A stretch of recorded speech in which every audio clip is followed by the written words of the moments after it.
एक दिन की बात है। एक साधु गांव के बाहर वन में स्थित अपनी कुटिया की ओर जा रहा था। रास्ते में बाजार पड़ा। बाजार से गुजरते हुए साधु की दृष्टि एक दुकान में रखी ढेर सारी टोकरियों पर पड़ी। उसमें खजूर रखे हुए थे। खजूर देखकर साधु का मन उनको खाने का किया।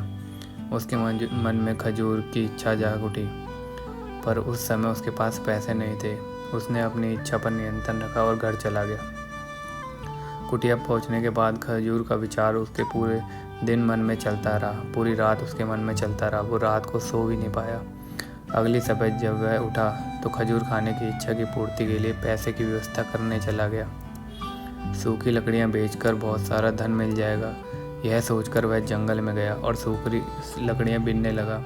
काफ़ी लकड़ियां एकत्रित कर लेने के बाद उसने उसका गट्ठर बनाया और उसे अपने कंधे पर लाद कर बेचने चला गया। लकड़ियों का गट्ठर भारी था। उसे उठाकर बाजार तक की दूरी तय करना आसान नहीं था, किंतु साधु चलता गया। थोड़ी देर में उसके कंधे में दर्द होने लगा, इसलिए वह विश्राम करने एक स्थान पर रुक गया। थोड़ी देर विश्राम के बाद लकड़ियां उठाकर इसी तरह रुक रुक कर किसी तरह वह लकड़ियों के गट्ठर के साथ बाजार पहुंचा। बाजार में उसने सारी लकड़ियां बेच दी। अब उसके पास इतने पैसे इकट्ठे हो गए जिससे वह खजूर खरीद सके। वह बहुत प्रसन्न हुआ और खजूर की दुकान में पहुंचा। सारे पैसे उसने खजूर खरीद लिए और वापस अपनी कुटिया पे आ गया। कुटिया की ओर जाते जाते मन में विचार आया कि आज मुझे खजूर खाने की इच्छा हुई। हो सकता है कल किसी और वस्तु की इच्छा हो जाए। कभी नए वस्त्रों की इच्छा जाग जाए, तो कभी अच्छे घर की, कभी अच्छी स्त्री और बच्चों की, तो कभी धन की। मैं तो साधु व्यक्ति हूँ, इस तरह से तो मैं इच्छाओं का दास बन जाऊँगा। यह विचार आते ही साधु ने खजूर खाने का विचार त्याग दिया।